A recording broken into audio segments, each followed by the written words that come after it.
friends, it's Whitney and welcome to my October TBR.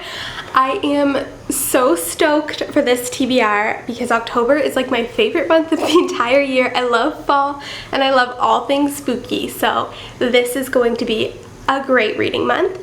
And this month, of course, I am participating in Spookathon, which was created by Vanessa from Paper Fairy. I absolutely love this concept. This year she is throwing a Halloween party, so there are prompts for like each different section, like activities, costume, food, everything, and it is going to be such a great time. So I will show you what I'm reading. Okay, so the first section is costume party, and there are 5 different categories of costumes that you can choose from. So we have a scary costume, a silly costume, a fantasy costume, a couple's costume, and a besties costume. So for this one, I've decided to go for a scary costume. I don't know what I'll be. Maybe I'll be the same thing I was last year. I'm gonna insert a picture. I'm not super creative. It was just like a white shirt that I covered in blood. So, you know, we'll see. But for this prompt, I'm going to be reading a book from the King of Horror himself, and that is Gerald's Game by Stephen King. Now, if you've watched any of my recent videos, you'll know that I'm not a huge fan of Stephen King. I have tried many of his books in the past, but none of them have been really for me. However, I do still own a few, and I am intrigued to pick them up. So this one, I bought because I saw the movie, and the movie was very disturbing and very twisted, so I was like, okay, I'll read this book. Like, if any of them, maybe this is one that I will enjoy. This is about a husband and wife who like go on vacation to it's like a deserted cabin kind of in the middle of nowhere, and the husband is like into some kinky shit, so he convinces his wife to let him role play with her and handcuff her to the bed, but they use like real police grade handcuffs, and then I think he like has a heart attack while she's handcuffed, and then she's left stranded there, handcuffed to a bed that she cannot get out of, and the movie was traumatizing. So let's hope that the book is devastating as well. This is very messed up. Major trigger warnings. Do not read this if you are sensitive to like literally anything before looking it up. So that's the first one. Okay, so category number 2 is refreshments. So there is a punch bowl, eyeball soup, Mrs. Lovett's meat pies from Sweeney Todd, I love that prompt, devil's food cake, and candy bowl. So I decided to go for the candy bowl, which is take a small piece and read a novella or a graphic novel, and that's because there is a graphic novel that I bought recently that I've been eyeing and I need to read, and that is On a Sunbeam by Tilly Walden. The prompt is take a small piece, but this is a pretty chunky one, so I probably ate a lot of candy, so that's pretty on brand. This is a beautiful cover. Look at that spine, oh my goodness. And this is like set in space. I know there's the found family trope, there's like a slow burn romance, and that's all I really know. And I'm very excited. I've heard very high praise for this author, primarily from April, from Aprilius Maximus.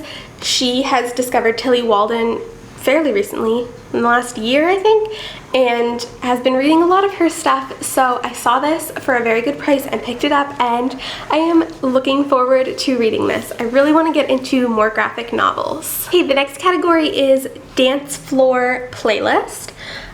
So the songs we can dance to are Monster Mash, I Put a Spell on You, Time Warp, Superstition, and Thriller.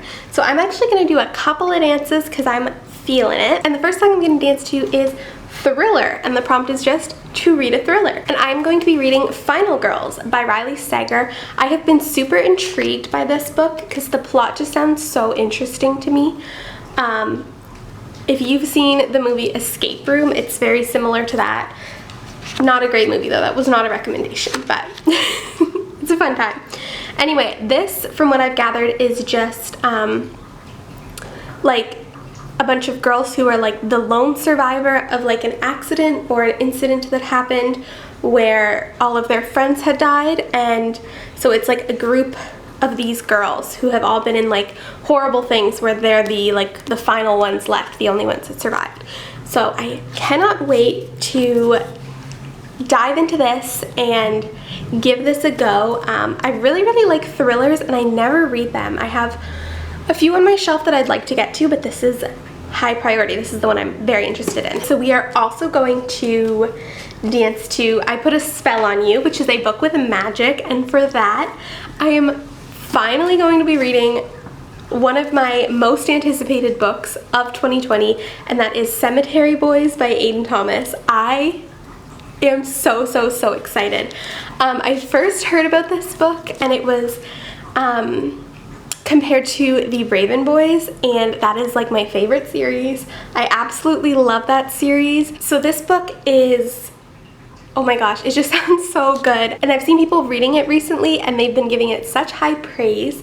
So this is about a trans boy whose Latinx family is having a hard time accepting his gender identity after he came out as trans, and he tries to summon his cousin who passed away, and he accidentally summons the wrong ghost, and I think it's gay, and I think it is gonna be amazing.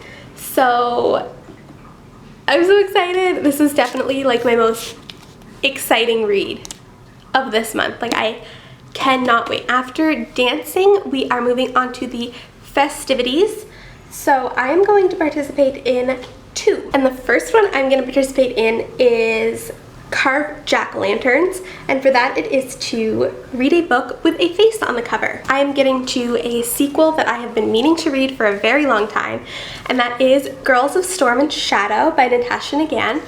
This is the sequel to Girls of Paper and Fire. I've read the first one twice. I read it when it first came out and then reread it a few months ago to get a refresher before I jumped into this one. The first book was so good. There is a female-female romance. It's amazing, and I am looking forward to reading the sequel. And the very last thing we're gonna do before we head home for the night is hang out with the pets, because you can't go to a party without hanging out with the dogs or cats or snakes or ghosts or whatever they may have. And the prompt for this one is to read a book with an animal on the cover. So for that one, I am going with In the House in the Dark of the Woods by Lard Hunt, and I am going to be completely honest, I do not know what this is about. All I know is that it is horror about a woman who has been kidnapped, I think, or no, yeah, she's gone missing and people don't know why. I bought this because I heard Books with Lala talk about this, and it was really cheap on Book Outlet, so I snagged it. It's very short and I am really looking forward to this. I also want to read more horror this year. I mean, October obviously is the perfect place, it's the perfect time to do it, but I want all the horror, so I am going to dive into this without knowing too much, and hopefully it's a good time. I've heard it's very strange and very weird, so. But there's a wolf on the cover with some hands and it's very creepy. Yeah. So those are the books that I'm going to be reading for Spooktober. They'll fulfill the prompts that I would like them to. I might try to fulfill like a few other prompts as well, but we'll kind of just see how the month goes, because I didn't pick any audiobooks because I like to kind of mood listen to my audiobooks. So we'll see what happens. I'll be vlogging, so bring you along.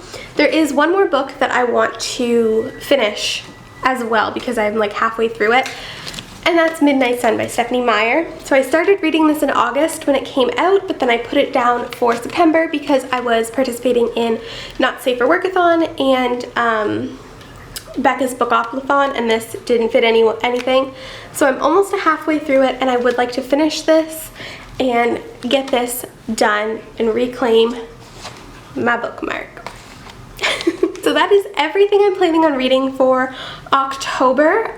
Usually my TBRs are subject to change, but I am like so excited to read every single one of these books that I don't think this one will be changing too much. If anything, I will probably be reading more books because I'll be listening to audiobooks, maybe reading ebooks. We'll see how the month goes. I'm not super busy like I was last month with the move and everything. So yeah, let me know what you're planning on reading, if you're planning on participating in Spooktober, which you should because it's amazing. And thank you so much for watching. I'll also be participating in the photo challenges on my Twitter, which will be linked below. There are quite a few very fun photo challenges, so I cannot wait to do that. And yeah, I will talk to you guys in my next video. Bye!